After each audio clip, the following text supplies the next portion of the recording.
السلام علیکم ورحمۃ اللہ وبرکاتہ۔ بسم اللہ والصلاة والسلام علی رسول اللہ، اما بعد۔ پارہ نمبر 8 کا تذکرہ ہو رہا ہے۔ اس کی ابتدا میں اللہ نے کچھ ایسے بدمعاشوں کا تذکرہ کیا ہے کہ جن کی عادت یہ ہوتی ہے کہ ہمیشہ پیغمبروں، نبیوں، رسولوں اور علماء کے کام پر انگلیاں اٹھاتے ہیں اور کہتے ہیں ایسا کیوں نہیں، ویسا کیوں نہیں۔ خود ہدایت پر نہیں ہے لیکن اعتراض برابر کرتے ہیں۔ اللہ نے کہا کہ اگر ہم ان کے لیے آسمان سے فرشتے بھی نازل کر دیں، ساری چیزیں ان کے لیے جمع کر دیں اور مردے بھی قبر سے اٹھ کر کے ان سے بات کرنے لگیں، یہ اتنے ڈھیٹ اور ضدی ہیں، ما کانوا لیؤمنوا، تب بھی اپنے آپ کو ٹھیک نہیں کریں گے، تب بھی ایمان نہیں لائیں۔ کچھ لوگ ایسے ہوتے ہیں ہر سماج میں اور ہر معاشرے میں۔ اور اسی ضمن میں اللہ نے ایک سوال کا جواب دیا۔ آپ کو پتا ہے کہ اللہ نے اپنے نبیوں اور رسولوں کے نیک لوگوں کے دشمن بنا رکھے۔ ہر نبی کا دشمن ہوتا ہے، انسانوں میں سے بھی اور جناتوں میں سے بھی۔ تو یہ دشمن اللہ کیوں لگا دیتا ہے؟ اس کے پیچھے وجہ کیا ہے؟ تاکہ یہ نبی، یہ پیغمبر الرٹ رہیں، ہوشیار رہیں۔ اس لیے کہ جب ہمیں آس پاس اپنے دشمن کا خطرہ ہوتا ہے نا، تو ہم کیا کہتے ہیں؟ چوکنے رہتے ہیں، ہوشیار رہتے ہیں کہ کہیں ہم سے کوئی غلطی نہ ہو جائے اور ہماری غلطی کا فائدہ اٹھا کر کے دشمن ہماری طرف انگلیاں نہ اٹھائے۔ اسی لیے اللہ رب العالمین اپنے نبیوں کے، پیغمبروں کے دشمن بناتا ہے، انسانوں میں سے بھی اور شیطانوں میں سے بھی۔ آگے اللہ نے بات ذکر کی کہ کھانے پینے کی چیز ہے تو اس پر اللہ کا نام لے لیا، اللہ کا نام لیا کرو۔ کھانے کے تعلق سے ابھی بات آتی ہے، وہاں تفصیلی تذکرہ کرتے ہیں۔ ایک چیز اللہ نے یہ بیان کی کہ اگر آپ کے سماج میں، ملک میں، علاقے میں کوئی ظالم ہے جو لوگوں پر ظلم کرتا ہے کسی بھی طرح سے، چاہے ستا کر کے یا کسی اور طریقے سے اگر ظلم کرتا ہے، تو آپ کیا کیجئے؟ انتظار کیجئے۔ کس بات کا؟ کہ اللہ اس ظالم سے بڑا ظالم بنا کر کے اس پر مسلط کر دے گا۔ آپ کو پتا ہے، آپ ایسا ایک تاریخ پر نظر ڈالیں تو جو ظالم پیدا ہوا ہے نا، تو کچھ دن تک وہ ظلم کرتا ہے، اس کے بعد اللہ اس سے بڑا ظالم پیدا کرتا ہے جو اس ظالم کو سب سے پہلے ہلاک کرتا ہے، تاکہ وہ اپنے لیے زمین ہموار کر سکے۔ وَكَذَلِكَ نُوَلِّي بَعْضَ الظَّالِمِينَ بَعْضًا بِمَا كَانُوا يَكْسِبُونَ۔ اللہ ظالموں کو ہی آپس میں ایک دوسرے پر مسلط کرتا ہے، کیوں؟ ان کی غلطیوں کی وجہ سے۔ تو ظالم سے بڑا، اسی لیے ایک جملہ بولتے ہیں، شیر کا سوا شیر ہوتا ہے۔ تو ظالم سے بھی بڑا ظالم اللہ بناتا ہے تاکہ اس پہلے والے ظالم کے ظلم کا خاتمہ ہو۔ اب بات آتی ہے جانوروں کی اور کھیتی سے پیدا ہونے والے غلے اور اناج کی۔ غلے اور اناج کے تعلق سے مشرکین مکہ کا ایک غلط رویہ اللہ نے ذکر کیا۔ کیا ہے؟ مکہ کے مشرکین نہ کھیتیاں کرتے تھے، تو کھیتی میں سے غلہ اناج جو پیدا ہوتا تھا اس کے دو حصے وہ کرتے تھے۔ ایک حصہ کس کے لیے؟ اللہ، کہتے تھے ھذا للہ، یہ اللہ کا حصہ ہے۔ اور اللہ کا حصہ کہاں لگاتے تھے؟ غریبوں میں، مسکینوں میں، بیواؤں میں، یتیموں میں۔ اور ایک دوسرا حصہ لگاتے تھے، کہتے تھے یہ ہمارے شرکاء کا ہے۔ کن لوگوں کا؟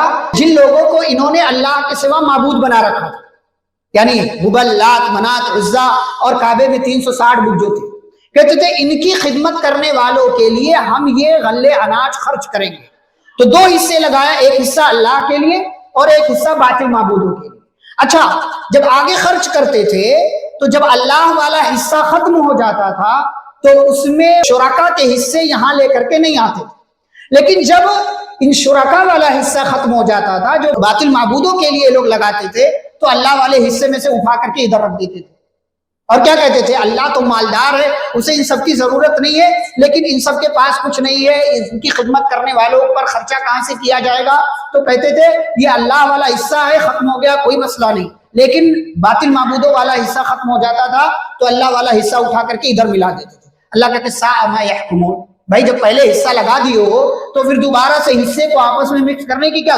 پہلے ایک تو غلطی کر رہے ہیں کہ کھیتی سے پیدا ہونے والے غلے اور اناج کو غیر اللہ کے نام پر نکال رہے ہیں، اور دوسری غلطی یہ کر رہے ہیں کہ اللہ والے حصے کے ختم ہونے کے بعد اس میں حصہ نہیں ملاتے ہیں، لیکن معبودوں کا حصہ ختم ہو جاتا ہے تو اس میں اللہ والے حصے سے لا کر کے شامل کر دیتے ہیں۔ پھر کھیتیوں کا اللہ نے تذکرہ کیا اور ساتھ ہی ساتھ جانوروں کا۔ جانور، کچھ ایسے جانور تھے مکہ میں، کئی طرح کے جانور انہوں نے بنا رکھے. پارہ نمبر 7 میں بھی اللہ نے ذکر کیا کسی کا نام بحیرہ، سائبہ، وسیلہ، حام، اور اپنے اپنے اعتبار سے قانون بنا رکھے تھے. ایک کیا کرتے تھے یہ لوگ جانوروں کے تعلق سے، کہتے تھے یہ جانور ہے جس کو ہم اجازت دیں گے یہ جانور وہی لوگ کھا سکتے ہیں. کچھ جانور ایسے یہ لوگ بناتے تھے کہ یہ اس کو عورتیں نہیں کھا سکتی ہیں، صرف مرد کھائیں گے. اور کچھ جانوروں کے بارے میں جن کے پیٹ میں بچے ہوتے تھے کہتے تھے خالصۃ لذکورنا، یہ صرف ہمارے مردوں کے لیے، عورتوں کے لیے نہیں ہے. یعنی اس سے جو بھی بچے پیدا ہوں گے اس اونٹنی سے یا اس بکری سے یا اس بھیڑ سے جو بھی بچے پیدا ہوں گے وہ صرف مردوں کے لیے ہوں گے، عورتوں کا اس میں کوئی حصہ نہیں لگے گا. ہاں اگر یہ مردہ پیدا ہوتا ہے تو پھر اس مردے والے حصے میں مرد کا بھی حصہ لگے گا اور عورت کا بھی حصہ لگے گا. یہ جانوروں کے تعلق سے یہ لوگ غلط رویہ اختیار کرتے تھے. پھر کھیتی میں زکوٰۃ کا مسئلہ اللہ نے بیان کیا. سونا، چاندی، روپیہ، پیسہ، ان سب کی زکوٰۃ آپ سال گزرنے کے بعد دیتے ہیں، لیکن کھیتی اور اناج کی زکوٰۃ آپ کب دیتے ہیں؟ وَآتُوا حَقَّهُ يَوْمَ حَصَادِهِ، جب آپ کھیتی کاٹتے ہیں اسی وقت آپ کو زکوٰۃ دینا ہے. لیکن یہ مال کتنا ہونا چاہیے؟ تو بعض لوگوں نے 7 کنٹل کہا، بعض لوگوں نے 7.5 کنٹل کہا. اتنا اگر کھیتی میں سے غلہ اناج پیدا ہوا ہے تو پھر آپ کیا کریں گے؟ زکوٰۃ دیں گے. زکوٰۃ کتنی دیں گے؟ اگر آسمان کے پانی سے وہ ہوا ہے تو اس میں کتنا حصہ آپ کو دینا ہے؟ 10واں حصہ. اور اگر آسمان کے پانی سے نہیں بلکہ آپ نے روپیہ پیسہ لگایا ہے تو اس میں کتنا حصہ دینا ہے آپ کو؟ 5واں حصہ. 5 یعنی 5% آپ کو دینا. آسمان کے پانی سے سیراب ہوا ہے تو 10%، اور آپ نے پانی چلایا ہے، پانی لگایا ہے، محنت کیا ہے تو اسی صورت میں 5% آپ کو زکوٰۃ دینا ہے. لیکن ایک بات یہ یاد رہے کہ صرف ایسے ہی غلے اناج اور ایسی ہی کھیتی کی آپ زکوٰۃ نکالیں گے کہ اس کھیتی سے سامان پیدا ہو رہا ہے، اس کے لیے 2 چیزیں ضروری ہیں. نمبر 1 کہ وہ وزن کرنے کے قابل ہو، آپ اس کو وزن کر سکتے ہو. ایسی کوئی چیز آپ کھیتی میں لگا رہے ہیں، اس سے پیدا ہو رہی ہے کوئی چیز جس کو وزن نہیں کیا جا سکتا تو اس میں زکوٰۃ نہیں. دوسری شرط کیا ہے کہ وہ جو آپ کے کھیت میں پیدا ہو رہا ہے وہ اسٹور کرنے کے لائق ہے، وہ اسٹور کرنے کے لائق. یہ 2 شرطیں اگر کمپلیٹ ہوتی ہیں تو پھر ایسی صورت میں ایسے غلے، ایسے اناج اور ایسی کھیتی سے نکلنے والے سامان پر زکوٰۃ ہوگی. اسی لیے سبزیوں پر زکوٰۃ نہیں ہے، چاہے وہ کتنی ہی زیادہ کیوں نہ ہو جائے، چاہے جتنی زیادہ ہو جائے. جو ہے 10 کنٹل 50 کنٹل بھی اگر کوئی پیدا کرتا ہے تو سبزی پر زکوٰۃ نہیں. کیوں؟ اس لیے کہ سبزیوں کو اسٹور نہیں کیا جا سکتا. بھئی ٹماٹر ہے، پیاز ہے، تھوڑے دن میں خراب ہو جائے گا، اس کو اسٹور ہی نہیں کیا جا سکتا. اس لیے ایسی چیزوں پر زکوٰۃ نہیں ہے. کھیتی سے پیدا ہونے والے کسی بھی سامان کے لیے 2 شرطوں کا ہونا ضروری ہے. نمبر 1 کہ اس کو آپ وزن کر سکتے ہو، اور نمبر 2 اس کو اسٹور کیا جا سکتا ہو. آگے اللہ رب العالمین نے حرام چیزوں کا تذکرہ کیا جس کی تفصیل ہم بتا چکے آپ کے سامنے. سورۃ المائدہ میں اللہ نے 10 ایسی چیزوں کا تذکرہ کیا جو بڑی اہم ہے. نمبر 1 اللہ کے ساتھ شرک نہیں کرنا، اللہ کے ساتھ شرک نہیں کرنا. نمبر 2 والدین کے ساتھ حسن سلوک کرنا. نمبر 3 اولاد کو روزی روٹی کے ڈر سے قتل نہ کرنا. نمبر 4 کسی بھی فحش چیز کے قریب نہیں جانا، چاہے وہ چھپی ہوئی ہو یا ظاہر ہو. نمبر 5 کسی کو بھی ناحق قتل نہیں کرنا، کسی کو مارنا نہیں ہے. نمبر 6 یتیم کے مال پر قبضہ نہیں کرنا. نمبر 7 ناپ تول کرنا ہے تو پورا کرنا ہے، ناپ تول میں کمی نہیں کرنا ہے. نمبر 8 بولنا ہے تو سچی بات بولنا ہے، انصاف کے ساتھ بولنا ہے. نمبر 9 جب کوئی ایگریمنٹ کرو تو اس کو پورا کرنا ہے. اور نمبر 10 وَأَنَّ هَذَا صِرَاطِي مُسْتَقِيمًا فَاتَّبِعُوهُ، اللہ کا جو راستہ ہے وہی سیدھا راستہ ہے، اسی کی اتباع کرنا ہے، اسی راستے پر چلنا ہے. یہ 10 چیزیں ہیں جو موسٹ امپورٹنٹ ہیں، جن پر آپ کو عمل کرنا چاہیے. بچنے والی چیزیں ہیں بچیے، اور عمل کرنے والی چیزیں ہیں تو ان پر عمل کیجیے. اللہ کی رحمت کی ایک بہت بڑی دلیل جو اللہ نے دی ہے، فرمایا من جاء بالحسنۃ فلہ 10 امثالها. آپ ایک نیکی کریں کم از کم کتنا ملتا ہے؟ 10. حدیث میں پیارے نبی صلی اللہ علیہ وسلم نے یہاں تک فرمایا من ہم بحسنۃ، جو کسی نیکی کا ارادہ کرے اور کسی وجہ سے اس کو کر نہیں پایا تب بھی اس کو ثواب ملتا ہے. آپ نیت کر کے سوئے تھے، رمضان میں نہیں، رمضان کے علاوہ آپ نیت کر کے سوئے تھے کہ میں رات میں آج پکا اٹھوں گا، 2 رکعت کم از کم نماز ادا کروں گا، لیکن آپ نہیں اٹھ سکے تو آپ کو 2 رکعت پڑھنے کا ثواب دیا جائے گا۔ یہ ہے اسلام کی تعلیم، یہ ہے اللہ کی راہ۔ کم از کم 10 نیکی آپ کو ملتی ہے، لیکن برائی کے معاملے میں ایک غلطی آپ کریں، ایک ہی گناہ ملتا ہے، اور اس میں بھی اگر آپ کے خیال میں گناہ کرنا آیا کہ آج یہ گناہ میں کروں گا لیکن آپ نہیں کر سکے تو ایسی صورت میں آپ کو اس پر کوئی گناہ نہیں ملے گا۔ من جاء بالحسنۃ فلہ عشر امثالها، یہ اللہ کی رحمت کی دلیل ہے۔ مسلمان کی زندگی کا مقصد کیا ہے؟ قل ان صلاتي ونسكي ومحياي ومماتي للہ رب العالمین، میری نماز، میری قربانی، میرا جینا، میرا مرنا سب اللہ کی۔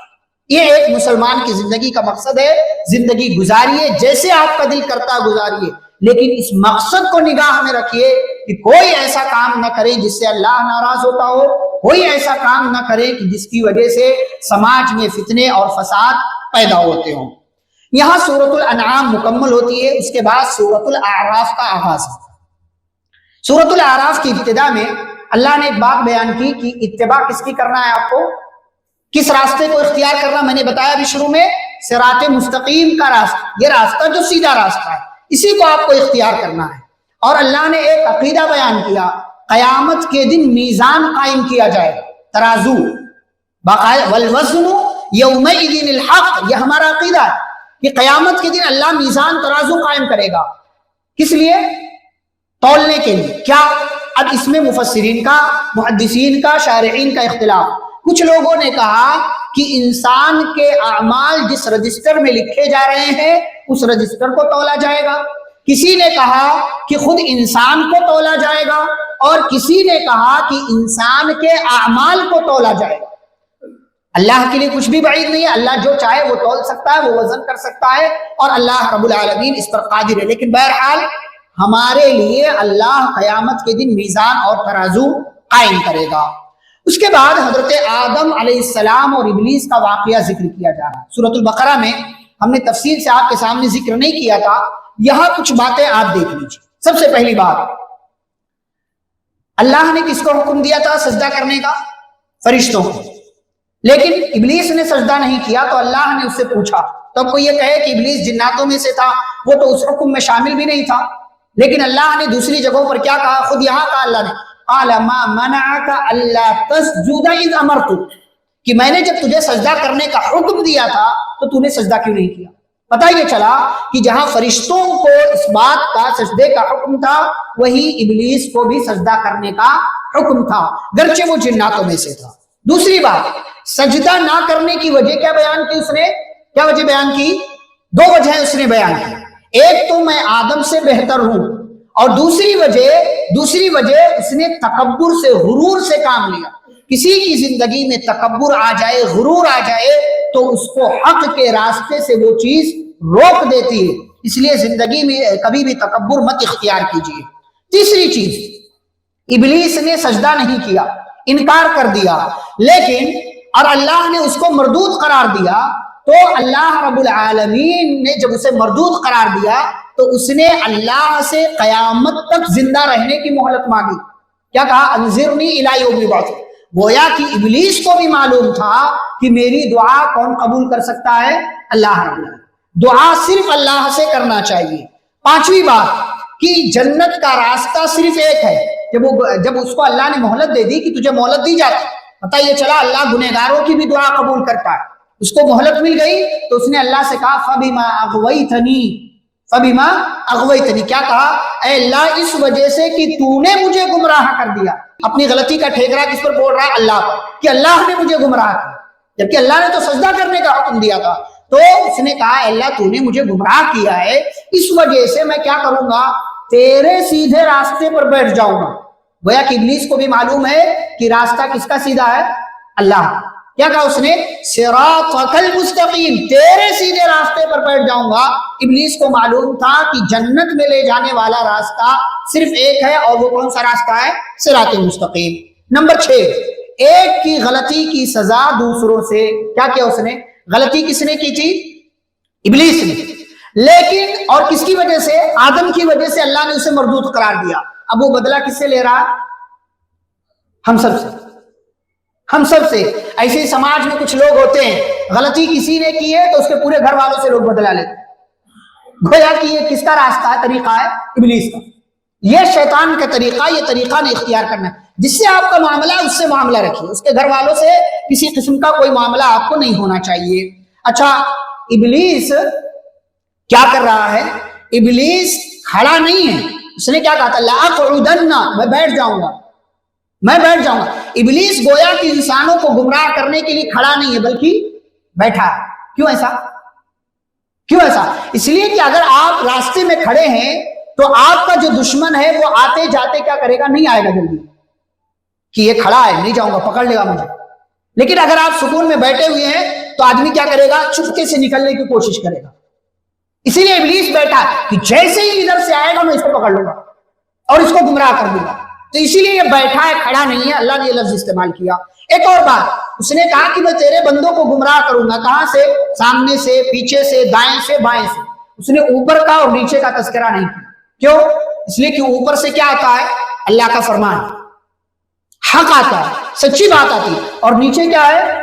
نیچے ایک بندے کی سب سے نچلی سطح کیا ہو سکتی ہے؟ ہم نے شروع میں ذکر کیا تھا، نچلی سطح کیا ہے؟ سجدہ کرنا.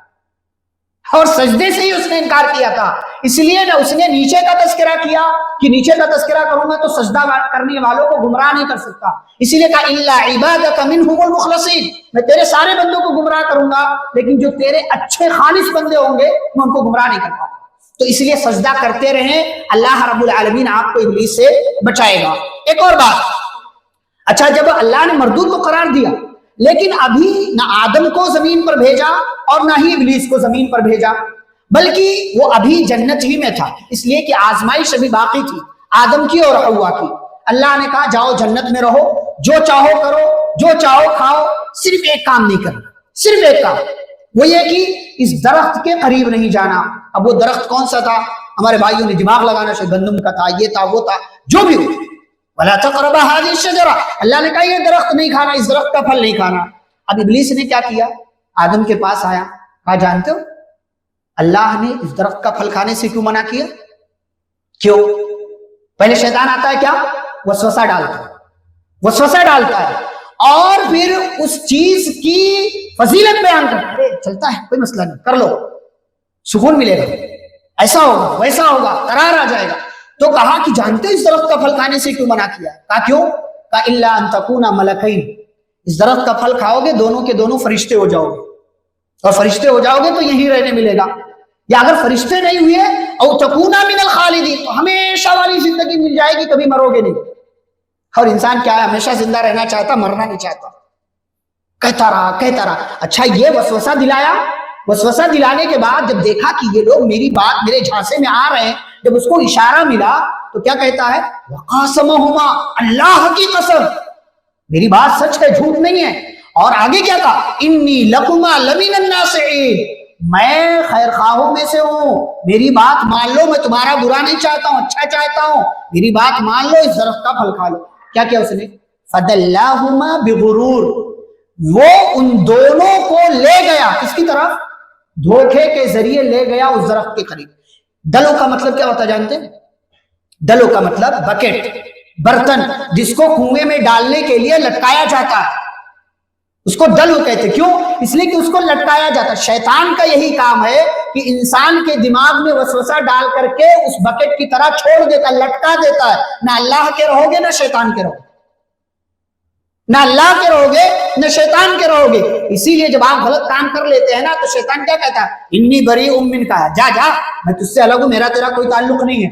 انی اخاف اللہ رب العالمین، میں اللہ سے بہت ڈرتا ہوں. یہ ابلیس کہتا ہے، اللہ نے ذکر کیا قرآن. اور جب جنگ بدر میں آیا تھا ابلیس، کل انشاءاللہ جنگ بدر کا تذکرہ ہوگا. جنگ بدر میں ابلیس جب آیا تھا کہ ہم کافروں کا ساتھ دوں گا، بڑے خوش ہوئے کافر کہ ابلیس ہمارے ساتھ آیا ہے. لیکن جب اس نے فرشتوں کو آسمان سے اترتا ہوا دیکھا تو بھاگا اور کیا کہتا ہے؟ انی بریء منکم، میں تم سب سے الگ ہوں، میں وہ دیکھ رہا ہوں جو تم نہیں دیکھ رہے ہو، میں اللہ سے ڈرتا ہوں، اللہ بہت سخت سزا دینے والا ہے. بہرحال ان لوگوں کو کیا کیا؟ گمراہ کر لے گیا. اچھا مقصد کیا تھا اس کا مقصد کیا تھا؟ پھل کھلوانے کے پیچھے مقصد کیا تھا؟ اس کی وجہ سے اللہ نے مجھے مردود قرار دیا ہے، اب میں لوگوں کو رسوا کروں گا، اور رسوا کرنے کے لیے سماج میں ابلیس سب سے پہلا حربہ جو انسانوں پر اپناتا وہ کیا کرتا ہے؟ انسان کو بے حیا بناتا ہے، انسان کو بے شرم بناتا ہے، اور اس بے شرمی کی وجہ سے پھر انسان کیا کرتا ہے؟ انسان کیا ہوتا ہے؟ ننگا ہو جاتا ہے۔ ابلیس کا یہی مقصد تھا کہ یہ لوگ جیسے ہی درخت کا پھل کھائیں گے تو جو اپنے آپ کو یہ لوگ پاک سمجھ رہے ہیں نا، لیبدی لہما ما اوری عنہما من سوآتہما، سب سے پہلے ان کا بدن ننگا ہو جائے گا اور ان کے جسم سے لباس الگ ہو جائے گا جو جنتی لباس۔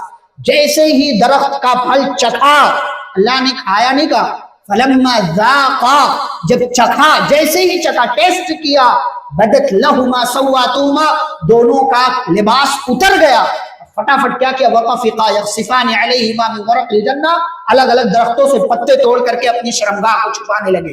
اللہ نے پکارا، او غافل انسانوں، الم انہکما عن تلکما الشجرہ، کیا میں نے نہیں کہا تھا کہ اس درخت کے قریب نہیں جانا؟ واقل لکما، اور کیا میں نے یہ بھی نہیں کہا تھا کہ شیطان تمہارا کھلا ہوا دشمن ہے؟ اب کیا ہوا؟ دونوں سے غلطی ہو گئی۔ اب یہاں رکیے کیوں؟ آدم علیہ السلام کی خصوصیت جانیں۔ آدم علیہ السلام کون ہے؟ سب سے پہلے انسان، ایک خصوصیت۔ نمبر 2، یہ وہ انسان ہے جن کا سجدہ فرشتوں نے کیا، فرشتوں نے سجدہ کیا۔ تیسری خصوصیت، یہ وہ انسان ہے کہ جن کو دنیا کی تمام چیزوں کا علم اللہ نے عطا کیا۔ یہ وہ انسان ہیں جن کو اللہ نے اپنے ہاتھوں سے پیدا کیا۔ اللہ نے کہا خلقت بیدیا، میں نے آدم کو اپنے دونوں ہاتھوں سے پیدا کیا۔ اللہ کے 2 ہاتھ، کیسے نہیں معلوم، لیکن اللہ کہتے ہیں میں نے دونوں ہاتھوں سے، اللہ نے اپنے دونوں ہاتھوں سے آدم کو بنایا تھا۔ اور ایک خصوصیت یہ کہ اللہ کہتے ہیں میں نے اپنی روح پھونکی حضرت آدم نے، فنفخت فیہ من روحی، اپنی روح میں نے آدم نے پھونکی۔ اب اس کا کیا جو ہے، اس کی کیا تفسیر ہے، اس کے پیچھے مت پڑیے۔ اللہ نے کہا میں نے اپنی روح پھونکی، اللہ نے پھونک دیا۔ اچھا، یہ ساری خصوصیات حضرت آدم علیہ السلام کی ہیں۔ ان ساری خصوصیات مقام و مرتبے میں سے کسی چیز نے فائدہ دیا آدم علیہ السلام کو؟ کسی چیز کا فائدہ ہوا؟ کوئی فائدہ نہیں ہوا۔ کس کا فائدہ ہوا؟ اتنا بڑا آدمی، اتنا بڑا مقام و مرتبے والا، کوئی فائدہ نہیں ہوا۔ کب فائدہ ہوا؟ جب آدم جھک گئے، حوا جھک گئیں، اپنے اندر تواضع پیدا کیا، اپنی غلطی کا احساس ہوا اور اللہ سے دعا کیا، ربنا ظلمنا انفسنا وان لم تغفر لنا وترحمنا لنکونن من الخاسرین۔ کیا پتا چلا؟ عہدے، منصب، پوسٹ، اسٹیٹس سے کچھ نہیں ہوتا۔ ما تواضع احد للہ الا رفعہ اللہ، اللہ کے لیے جھک جائے، اللہ آپ کو عظیم بنا دے، اللہ آپ کو عظیم بنا دے گا۔ ان دونوں نے دعا مانگی، اے ہمارے رب ہم نے اپنے اوپر ظلم کیا، اگر تو نے معاف نہیں کیا، رحم نہیں کیا، ہم ضرور خسارہ اٹھانے والوں میں سے ہو جائیں گے۔ اللہ نے سورۃ البقرہ میں کہا فتاب علیہ، اللہ نے ان دونوں کی توبہ قبول کر لی۔ لیکن یہاں 2 بات، پہلی بات یہ، ہمارے بعض بھائی کہتے ہیں کہ عورت بڑی بیکار قوم ہے، اسی عورت کی وجہ سے ہم جنت سے نکالے گئے، جبکہ اللہ نے یہاں کیا کہا؟ دونوں کو شیطان نے بہکایا، دونوں نے پھل کھایا، اور دونوں ہی کے ساتھ یہ سارا مسئلہ ہوا۔ غلطی دونوں کی تھی، نہ آدم نے پہل کیا نہ حوا نے پہل کیا۔ ایسی کوئی بات نہیں، ایسی کوئی بات نہیں ہے۔ اور ایک چیز یہ کہ ہمارے یہاں بہت دفعہ اس طرح کی چیزیں ہوتی ہیں کہ ہم غلطی کر جاتے ہیں لیکن شیطان والا رویہ اختیار کرتے ہیں۔ غلطی ہو جانے کے بعد انسان کا طریقہ اختیار کیجئے، شیطان کا طریقہ آپ کو اختیار نہیں کرنا ہے۔ ایک اور بات یہاں کہ اللہ نے اس غلطی کو سبب بنایا زمین پر بھیجنے کا، ورنہ اللہ یہ نہیں کہنا چاہیے ہمیں کہ غلطی نہ ہوئی ہوتی تو آدم جنت میں رہتے، حوا جنت میں رہتی، زمین پر نہیں بھیجا جاتا، بلکہ بنایا ہی زمین کے لیے تھا۔ اللہ نے کیا کہا تھا؟ انی جاعل فی الارض خلیفہ، زمین کے لیے خلیفہ بنانا چاہتا ہوں۔ یہ غلطی تو ایک سبب بن گئی، یہ غلطی ایک وجہ بن گئی زمین پر بھیجے جانے کی، ورنہ اگر آدم سے غلطی ہوئی ہوتی یا نہ ہوئی ہوتی، حضرت آدم کو زمین پر بھیجا جانا مقدر تھا اور اللہ ان کو زمین پر ضرور بھیجتا۔ تو یہ تفصیل تھی اس واقعے کے حوالے سے۔ آئیے لباس کے حوالے سے بات دیکھیں۔ اللہ نے لباس کا تذکرہ کیا، یہ کپڑا جو ہم پہنتے ہیں، اللہ نے لباس کا تذکرہ کیا ہے اور کہا لباس 3 طرح کے ہوتے ہیں۔ نمبر 1، جو آپ اپنی شرمگاہ اپنا جسم چھپانے کے لیے استعمال کرتے ہیں، ٹھیک ہے، یہ ایک لباس۔ دوسرا لباس جو اس ضروری لباس سے اوپر کا ہوتا ہے جس کو آپ خوبصورت دکھنے کے لیے پہنتے ہیں۔ ایک لباس جو آپ کے سطر کو چھپاتا ہے، ایک لباس وہ جو آپ کو خوبصورت بناتا ہے۔ مثال کے طور پر یہ جیکٹ میں نہ پہنوں، ٹھیک ہے، میں نے جسم چھپانے کے لیے کپڑا پہنا ہوا، لیکن یہ جیکٹ میں نے پہن لیا تاکہ اچھا لگوں، بہتر لگوں۔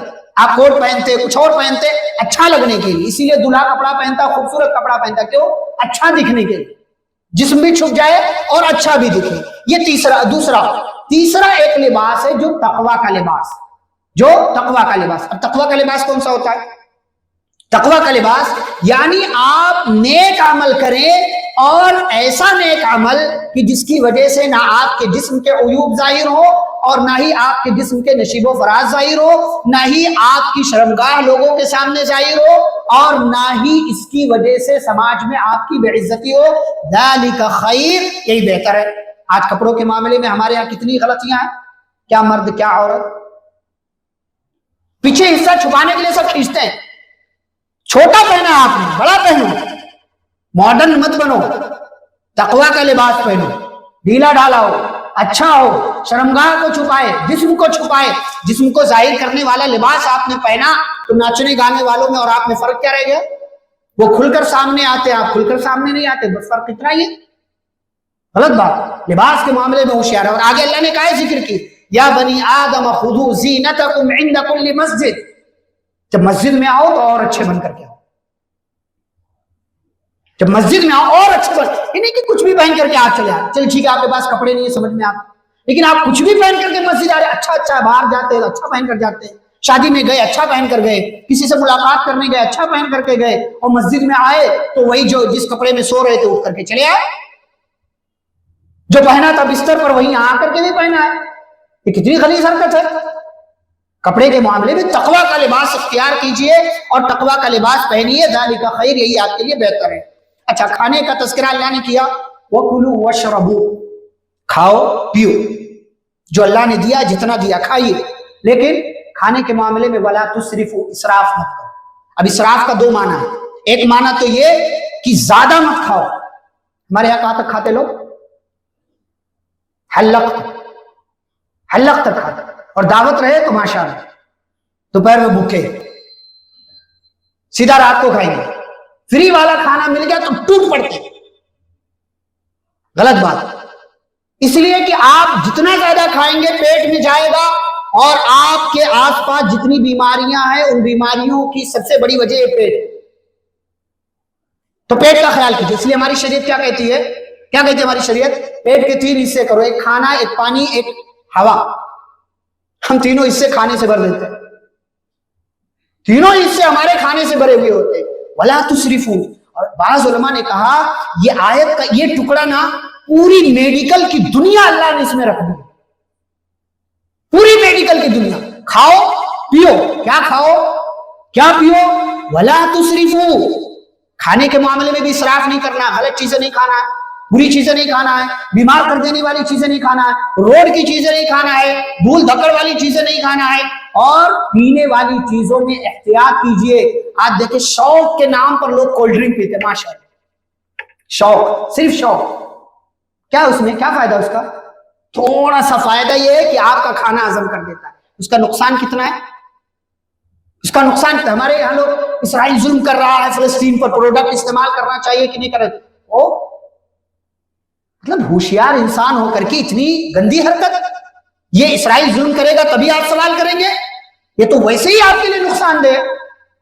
ہاں کبھی کبھار آپ زیادہ کھا سکتے ہیں، کھانا اچھا ہو پیارا ہو تو آپ کھا سکتے ہیں۔ اس حوالے سے 2 واقعات بڑے اختصار کے ساتھ میں آپ کے ساتھ، مرتبہ پیارے نبی صلی اللہ علیہ وسلم کو کسی نے بکری تحفے میں دی، بکری تحفے میں دی تو آپ صلی اللہ علیہ وسلم نے آپ کے جو غلام تھے ابو رافع، آپ نے کہا پکاؤ اس کو، انہوں نے ٹکڑے کیا، ہمارے یہاں کی طرح بوٹی بوٹی نہیں کرتے، وہاں ٹکڑے کرتے، تو ٹکڑے کیا، ایک دست دوسرا دست، اور جو ہے پورا لے جا کر کے ہانڈی میں رکھ دی، پکانے لگے۔ آپ صلی اللہ علیہ وسلم نے کہا ابو رافع بکری کا بازو لے کر کے آؤ، آپ صلی اللہ علیہ وسلم کو پسند تھا، لے کر کے آئے، آپ صلی اللہ علیہ وسلم نے پورا کھا لیا، پھر کہا ایک اور لے کر کے آؤ، تو ابو رافع گئے اور دوسرا بھی لے کر کے آ گئے، وہ بھی آپ صلی اللہ علیہ وسلم نے کھا لیا۔ تو پھر سے پیارے نبی صلی اللہ علیہ وسلم نے ابو رافع سے کہا ایک اور لے کر کے آؤ۔ انہوں نے کہا وَهَلْ لِلشَّاةِ إِلَّا ذِرَاعًا، اللہ کے رسول صلی اللہ علیہ وسلم ایک جانور کو دو ہی بازو ہوتے، تیسرا کہاں سے لاؤ؟ آپ صلی اللہ علیہ وسلم نے کیا فرمایا؟ اے ابو رافع، اگر تم جاتے رہتے جب تک میرے کہنے پر ہاڈی میں جاتے ایک بازو تمہیں ملتا رہتا، لیکن تم نے سوال کر لیا، تمہارے سوال کی وجہ سے اللہ نے آنے والی برکت کو روک لیا۔ کیا پتہ چلا؟ دو باتیں، ایک تو کبھی کبھی آپ زیادہ کھا سکتے ہیں، دوسری بات سنت پر عمل کرنے میں کوئی اعتراض کا پہلو نہیں آنا چاہیے۔ سنت کو چھوڑ دینے کی بنیاد پر اللہ آپ کی زندگی سے بہت ساری برکتیں اٹھا لیتا ہے۔ ہمارے یہاں کیا لوگ کہتے ہیں سنت ہی تو ہے، سنت ہی تو ہے، گناہ تو نہیں ملے گا نا، گناہ تو نہیں ملے گا۔ او بھائی گناہ نہیں ملے گا لیکن پڑھ لیا ثواب ملے گا، اور ثواب ہی نہیں، اس سنت پر عمل کرنے کی وجہ سے کتنی برکتیں آپ کو ملے گی آپ اس کا تصور بھی نہیں کر سکتے۔ ایک واقعہ۔ دوسرا واقعہ امام احمد بن حنبل رحمہ اللہ کا، ان کے استاد ہیں امام شافعی رحمہ اللہ، بڑا نام تھا۔ امام احمد بن حنبل رحمہ اللہ کے گھر میں بار بار چرچا کرتے تھے امام شافعی رحمہ اللہ کا۔ تو بیٹی ان کی تھی امام احمد بن حنبل رحمہ اللہ کی، ابو جان آپ بہت اپنے استاد کا تذکرہ کرتے ہیں، کبھی دعوت پر بلائیے۔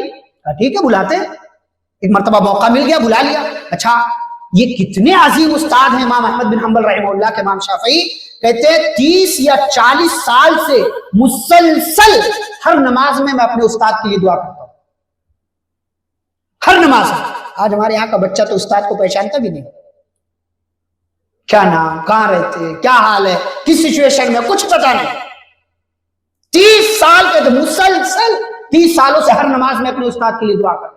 استاد کو پہچانیے، یہ چلنے پھرنے کمانے کھانے کے لائق آپ کو استاد نے بنایا ہے۔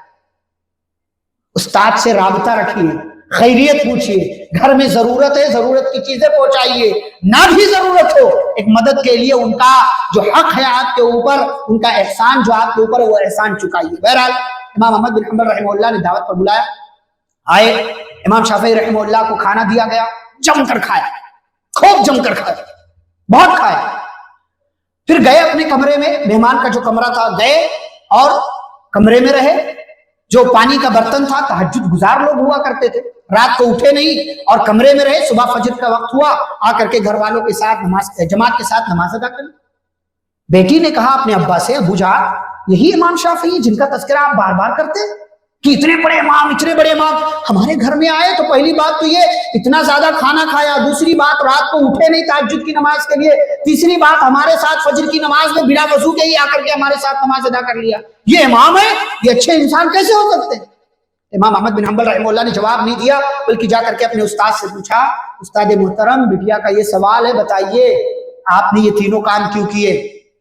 کہا امام شافعی نے کھانا جو میں نے اتنا سارا کھایا آپ کے گھر پر، اس کے پیچھے وجہ یہ ہے کہ میں جانتا ہوں آپ کے گھر میں صرف حلال مال ہے، حرام مال نہیں، اور حلال مال یہ جسم کے لیے شفا کا کام کرتا ہے، اس لیے میں نے موقع کو غنیمت سمجھا اور میں نے حلال مال کو جم کر کھایا تاکہ اللہ اس حلال مال کے ذریعے مجھے شفا دے۔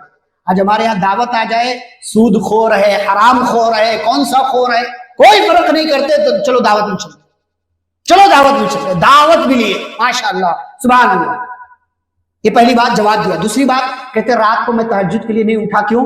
اس کے پیچھے وجہ یہ ہے کہ میں رات کو ایک حدیث سرچ کرنے لگا، اس حدیث سے میں نے امت کے فائدے کے لیے کئی مسئلے نکالے، اور تیسری وجہ یہ کہ فجر کی نماز میں بنا وضو کے میں شامل ہو گیا، اس لیے کہ رات بھر جاگتا رہا، میرا وضو نہیں ٹوٹا تھا مجھے پتا، اس لیے رات کے وضو سے آ کر کے میں نے آپ لوگوں کے ساتھ فجر کی نماز ادا کر لی۔ پتہ یہ چلا کبھی کبھی زیادہ کھانا چاہیے، لیکن زیادہ کھانے کو زندگی نہیں بنا لینا چاہیے۔ ہمارے یہاں کچھ لوگ ایسا لگتا ہے کھانے کے لیے زندہ ہے، کھانے کے لیے زندہ مت رہیے، بلکہ زندہ رہنے کے لیے کھانا استعمال کیجیے۔ اللہ نے ایک بات ذکر کی، وہ بات ذکر کر کے بات ختم کرتے ہیں۔ اصحاب اعراف کا تذکرہ کیا اللہ نے۔ اصحاب اعراف کون ہے؟ جن کے نام پر یہ سورہ ہے، سورۃ الاعراف۔ اعراف کہتے ہیں اوپری جگہ پہ۔ جنتیوں کو اللہ جنت میں ڈال دے گا جن کی نیکیاں زیادہ ہیں، جہنمیوں کو جن کے گناہ زیادہ ہیں اللہ ان کو جہنم میں ڈال دے گا۔ تو بیچ میں کچھ ایسے لوگ ہوں گے جن کی نیکیاں جن کے گناہ برابر، نیکیوں کی وجہ سے وہ جو ہے جنت کے مستحق ہوں گے اور گناہوں کی وجہ سے وہ جہنم کے مستحق ہوں گے، لیکن چونکہ برابر ہے اس لیے کہاں ڈالا جائے کوئی فیصلہ ابھی تک نہیں ہوگا۔ تو وہ جب اس جگہ کھڑے ہوں گے جو جنت اور جہنم کے درمیان کی جگہ ہے، جنتیوں کو دیکھیں گے تو کچھ چہرے پہچانتے ہوں گے تو کہیں گے السلام علیکم، سلام علیکم، سلام علیکم، سلام کریں گے. لم يدخلوا، لیکن ابھی تک داخل ہونے کی اجازت نہیں ملے گی، خواہش کریں گے کہ کاش چلے جاؤ یہاں. اور جہنمیوں کی طرف دیکھیں گے تو دیکھیں گے کچھ ایسے چہرے، ارے یہ تو ہمارے گاؤں کا تھا، یہ علاقے کا تھا، یہ فلاں تھا، یہ فلاں تھا. ان کو جیسے ہی دیکھیں گے چہرہ پھیر لیں گے، ربنا لا تجعلنا مع القوم الظالمین، اے اللہ ان کے ساتھ ہمیں نہ کرنا، ہمیں جنت میں داخل کر دینا. اللہ رب العالمین اپنی رحمت سے ان کے گناہوں کو معاف کر کے ان کو کیا کرے گا؟ جنت میں داخل کرے گا. اور جب جنتی جنت میں، جہنمی جہنم میں، تو محرومی کی انتہا دیکھیں کہ جہنمی جنتیوں کے طرف دیکھیں گے اور کہیں گے ان افیضوا علینا من الماء، اے جنتیوں ایک کام کرو، تھوڑا سا پانی دے دو، تھوڑا سا پانی دے دو، بڑی تکلیف میں. او مما رزقکم اللہ، یہ جو کچھ نعمتیں اللہ نے جنت میں تمہیں دی تھوڑا سا دے دو، ایک لقمہ، ایک گھونٹ پانی، تھوڑا سا چھڑکاؤ کر دو ہماری طرف پانی کا. جنتی کیا کہیں گے؟ لو لو یہ لے لو. نہیں، کہیں گے ان اللہ حرمہما علی الکافرین، اللہ نے جنت کا پانی، جنت کا کھانا دونوں کافروں پر حرام کر دیا ہے. کافر جنت کی نعمتوں کے مستحق نہیں ہیں. ہمیں وہ کام کرنا چاہیے جو جنت میں لے جانے والے ہوں، اور ان کاموں سے بچنا چاہیے جو جہنم میں لے جانے والے ہوں. اس کے بعد اللہ نے نبیوں کا، حضرت ہود علیہ السلام، نوح علیہ السلام، صالح علیہ السلام، شعیب علیہ السلام کا تذکرہ کیا ہے. کل کی مجلس میں دو اہم باتیں انشاءاللہ جو ہماری ہوں گی، وہ موسیٰ علیہ السلام کا تفصیلی واقعہ اللہ نے بیان کیا ہے، اور دوسری بات جو اہم ہوگی جنگ بدر کا واقعہ، تفصیلی تذکرہ انشاءاللہ کل کی مجلس میں دونوں کا ہوگا. اللہ رب العالمین ہم سبھی کو نیکیوں کے کام کرنے اور برائیوں کے کام سے بچنے کی توفیق عطا فرمائے. آمین. صلی اللہ علیہ نبی الکریم. السلام علیکم ورحمۃ اللہ وبرکاتہ.